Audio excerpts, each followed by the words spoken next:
If you're not aware, I've been asked to read and write chapter summaries on Dr. Noam Chomsky's Understanding Power, the Indispensable Chomsky. Good morning.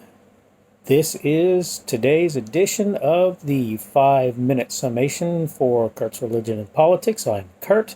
Today is September the 20th, 2020. It is a Sunday. And I wanted to go ahead and comment on that work that I've done for the first chapter. I'm going to cut to the chase.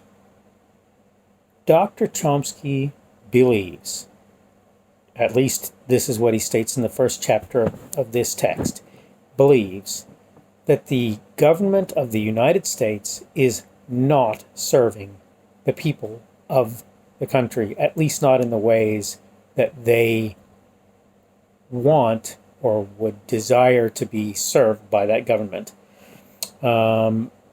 He believes instead that there are powerful people, elitists, if you will, who are in control of what government is doing and are calling the shots more or less with regard to that.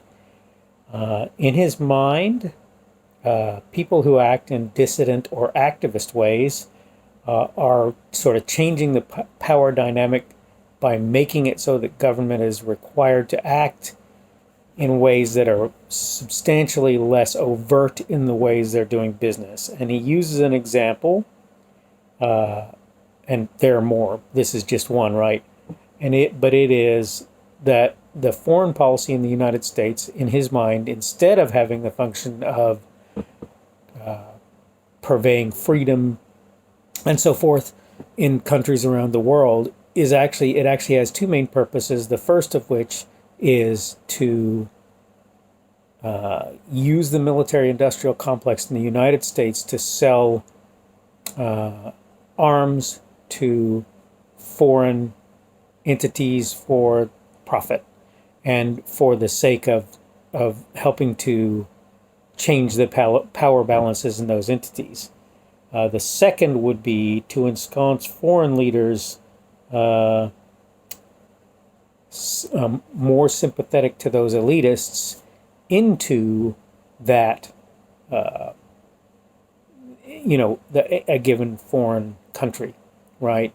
So he argues, for example, that in Nicaragua, the desired government was the Sandinistas, and that the United States chose to try and overthrow that government because it wasn't sympathetic to what the elites in the United States and other parts of the world, I assume, I don't know that that's true, but that's what I would assume, would have be in power for the sake of their profitable relationships with that nation.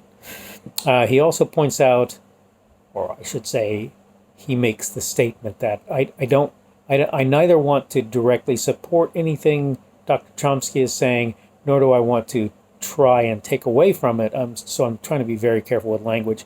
But he points out, and again, I kind of use that expression as what he intends, that because of the dissident activities in the United States, the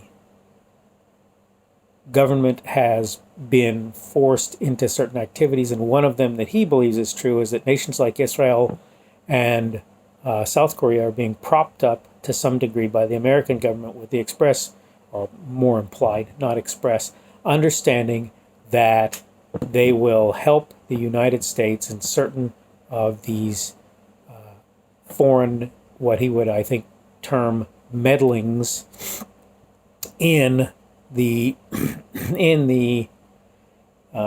governments of other countries.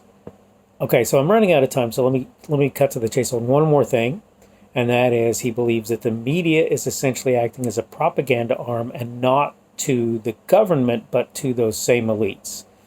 Okay, I'm running out of time, so summing up, essentially what he's saying is neither the government nor the media in the United States is acting in the best interests of the people of the United States, in his opinion.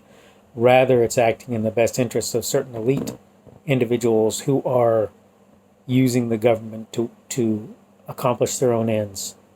Okay, so quickly I'm going to plug my social media stuff.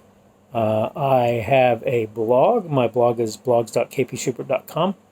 I have Twitter, Parler, and Minds.com accounts. The handle there is at kpschubert, at kpschubert for all of them.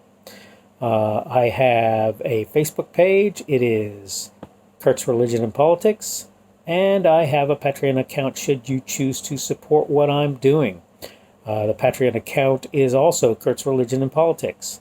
So, I hope you found this useful. I think you'll find the article even more so, even though I try to cover basically 50 pages of writing in 1,000 words, which of course you have to know, you really have to read his book to get all of that. Okay, so you have a great Sunday, and hopefully you'll have a good week going forward. And I am going to go ahead and sign off now. Yet again, have a great day.